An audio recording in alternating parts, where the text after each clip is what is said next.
Bapak, Ibu, dan saudara-saudariku yang terkasih dalam Tuhan kita Yesus Kristus, salam sejahtera untuk kita semua. Berkat Allah yang Maha Kuasa senantiasa menyertai kita. Hari Minggu tanggal 30 Oktober tahun 2022 adalah hari Minggu biasa ke-31. Marilah kita mendengarkan dan merenungkan bacaan-bacaan kitab suci. Bacaan pertama dari kitab Kebijaksanaan pasal 11 ayat 22 sampai pasal 12 ayat 2. Sebab seperti sebutir debu dalam neraca, demikian seluruh jagat raya di hadapanmu, atau bagaikan setetes embun pagi yang jatuh ke bumi. Akan tetapi justru karena Engkau berkuasa akan segala sesuatu, maka semua orang Kau kasihani, dan dosa manusia tidak Kau perhatikan, supaya mereka bertobat. Sebab Engkau mengasihi segala yang ada, dan Engkau tidak benci kepada barang apapun yang telah Kau buat. Sebab andai kata sesuatu Kau benci, niscaya tidak Kau ciptakan. Bagaimana sesuatu dapat bertahan jika tidak Kau kehendaki, atau bagaimana dapat tetap terpelihara kalau tidak Kau panggil? Engkau menyayangkan segala-galanya, sebab itu milik-Mu adanya, ya Penguasa penyayang hidup. Roh-Mu yang baka ada di dalam segala sesuatu. Dari sebab itu, orang-orang yang jatuh Kau hukum berdikit-dikit, dan Kau tegur dengan mengingatkan kepada mereka dalam hal manakah mereka sudah berdosa, supaya percaya kepada Dikau, ya Tuhan, setelah mereka menjauhi kejahatan itu. Demikianlah sabda Tuhan. Syukur kepada Allah.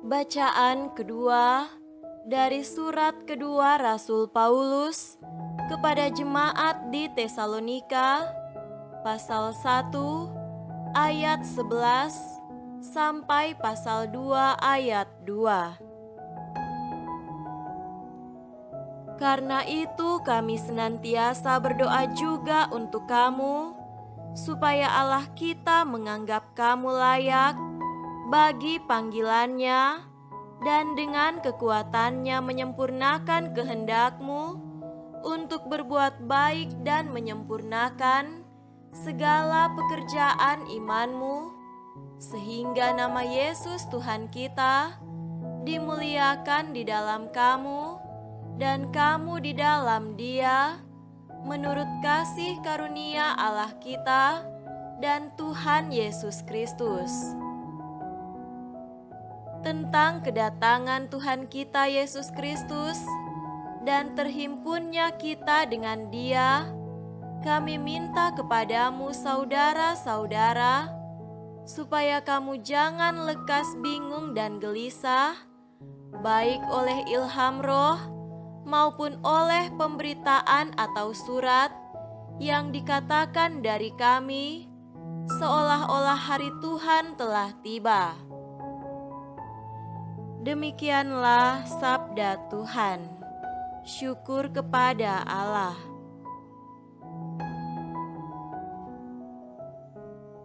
Semoga Tuhan beserta kita sekarang dan selama-lamanya. Inilah Injil suci menurut Lukas. Dimuliakanlah Tuhan.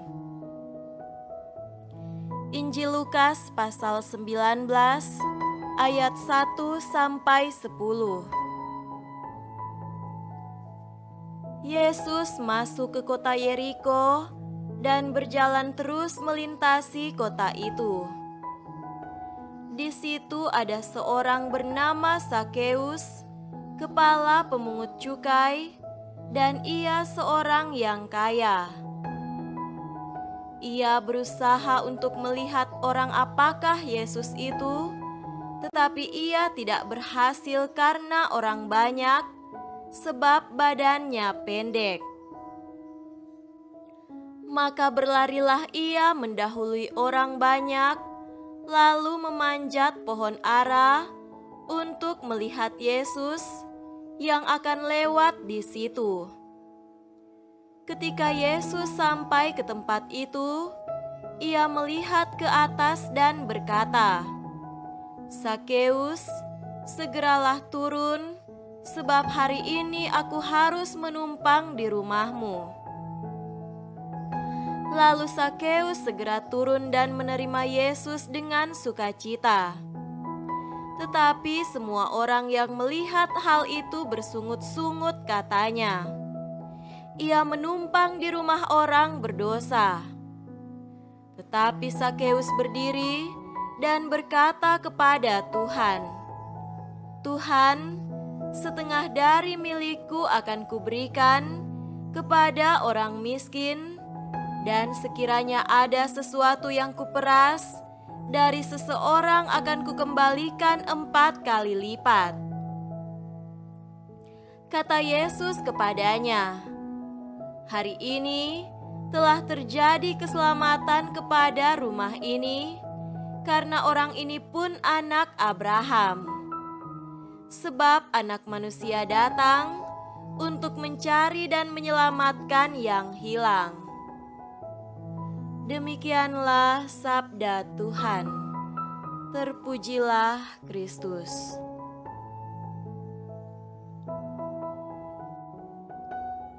Saudara-saudariku yang terkasih dalam Tuhan kita Yesus Kristus, tema renungan kita pada hari ini adalah mencari dan menyelamatkan yang hilang.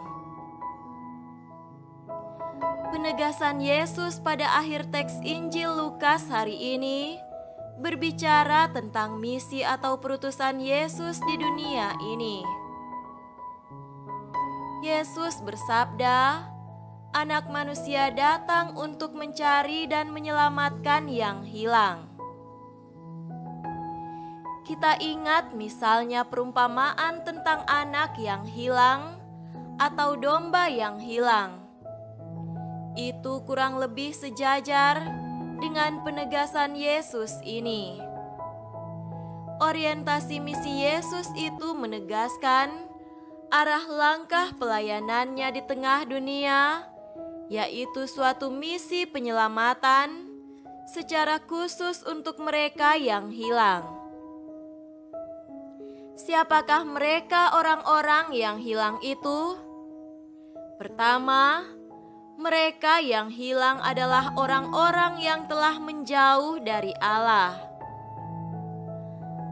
Mereka yang semula ada bersama Allah, menikmati berkat dan perlindungannya, tetapi kini beralih kepada suatu kehidupan yang berbeda, yakni kehidupan yang jauh dari Allah.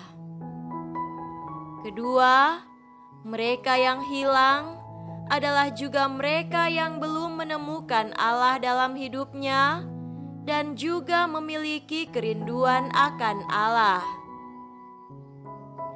Mereka adalah orang yang menjalani kehidupannya sebagaimana yang dipahami dan dimengerti dunia dalam segala keterbatasannya. Ketiga, orang yang hilang adalah juga mereka yang kehilangan jalan hidup, kehilangan pengharapan, berada dalam keputusasaan, tiadanya pengharapan dan pertolongan, perhatian dan kasih. Keempat, mereka tertindas dan miskin, orang-orang yang terpinggirkan, ditindas ataupun dianiaya. Mereka semua membutuhkan pertolongan dan kehadiran Allah di tengah kehidupannya. Saudaraku terkasih, penegasan Yesus memperjelas misinya, yakni suatu misi keselamatan global yang dimulai lewat kehadirannya di tengah dunia, dilanjutkan oleh para rasul dan diteruskan dari generasi ke generasi sampai sekarang ini oleh gereja. Gereja adalah penerus karya misi ini. Perhatian gereja seharusnya terfokus pada misi keselamatan, yakni mencari mereka yang hilang, entah di dalam gereja maupun di luar gereja, lintas batas. Pada waktu Yesus memasuki kota Yeriko, ia berjumpa dengan seorang yang hilang. Namanya Sakeus. Mengapa ia disebut sebagai orang yang hilang? Karena pemungut cukai pada masa Yesus itu disebut pendosa karena mereka melakukan pemerasan dan mengambil keuntungan sebanyak-banyaknya dari masyarakat.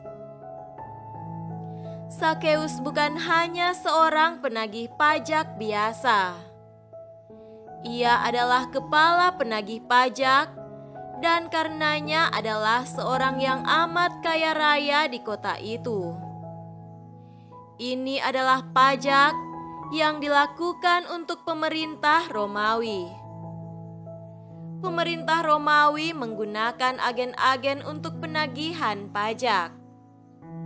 Agen ini bukanlah orang Yahudi, namun mereka bekerja sama dengan orang Yahudi untuk melakukan tugasnya. Kerjasama yang dibangun adalah bersama Sakeus sebagai koordinator di Yeriko, dan Sakeus memilih orang-orangnya yang menjadi bawahannya dalam penagihan pajak, yang kemudian menyetornya kepada Sakeus untuk diteruskan kepada pemerintah Romawi. Di mata masyarakat Yahudi, Sakeus adalah pendosa. Karena itu, pada saat Yesus singgah di rumahnya, orang-orang Yahudi bersungut-sungut katanya, "Ia menumpang di rumah orang berdosa." Sudah barang tentu, setelah mendengarkan berbagai macam berita tentang Yesus dan tentang karya-karya besar yang dilakukannya, kerinduan Sakeus untuk melihat Yesus menggerakkan dirinya untuk pergi melihat Yesus yang hendak lewat, kendati pun badannya pendek. Ia memanjat pohon ara untuk melihat Yesus yang akan lewat di situ. Kerinduan hati Sakeus menyatu dengan misi Yesus, yakni menyelamatkan. Kerinduan hati Sakeus membuka pintu rumahnya bagi Yesus dan selanjutnya membuka pintu hatinya bagi keselamatan. Ia berkata, "Tuhan, separuh dari milikku akan kuberikan kepada orang miskin, dan sekiranya ada sesuatu yang kuperas dari seseorang, akan kukembalikan 4 kali." Karena itu Yesus bersabda, "Hari ini telah terjadi keselamatan atas rumah ini." Rumah ini dimaksudkan bukanlah rumah fisik sebagai bangunan, tetapi pribadi manusia, yakni pertama-tama Sakeus dan kemudian seisi rumahnya. Itu juga menjadi pencerminan daripada keselamatan yang lebih luas, yakni kepada banyak orang Yahudi, bukan hanya orang yang benar tetapi juga orang berdosa. Pertobatan Sakeus menyatakan kehadiran Allah di dunia dan pemakluman atau pernyataan kemuliaan Allah di tengah manusia.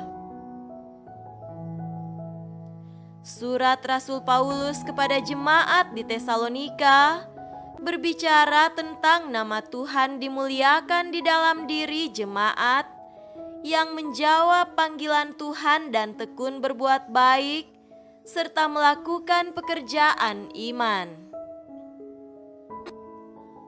Orang yang berbuat baik dan mengerjakan pekerjaan Allah dimuliakan di dalam Allah. Sakeus adalah orang yang dimuliakan di dalam Allah karena dia berubah dan melakukan perbuatan-perbuatan yang berkenan di mata Allah. Saudara-saudariku terkasih, lebih mendalam lagi kitab kebijaksanaan Salomo berbicara tentang kasih Allah terhadap ciptaannya, termasuk manusia. Allah menghendaki bahwa segala ciptaannya termasuk manusia berada di dalam jalan yang benar, sehingga jika manusia jatuh, ia dihukum dan orang yang melakukan kesalahan ditegur dan diperingatkan akan dosanya agar menjauhi kejahatan dan percaya kepada Allah. Ini semua adalah ekspresi kerinduan Allah agar seluruh ciptaan, termasuk manusia, bersatu dengannya dan beroleh keselamatan. Itulah misi yang dilakukan oleh Yesus. Kita semua umat beriman diundang untuk masuk dalam misi penyelamatan Yesus dalam keluarga, gereja, dan masyarakat. Kita diajak untuk mengemban misi mencari orang yang hilang di tengah-tengah kita. Kita tidak diutus untuk menjauhi orang yang berdosa atau menyingkirkan orang yang melakukan kesalahan atau mengambil jarak dari orang-orang yang tidak kita sukai. Kita diutus untuk membawa misi keselamatan, mengembalikan orang-orang yang berjalan jauh daripada Tuhan dan jauh dari jalan kebenaran. Semoga lewat diri kita, karya Allah boleh nyata dan kemuliaan Allah boleh tampak dalam diri banyak orang yang dipersatukan dalam Allah, dipulihkan, dan mengalami keselamatan. Semoga demikian. Amin.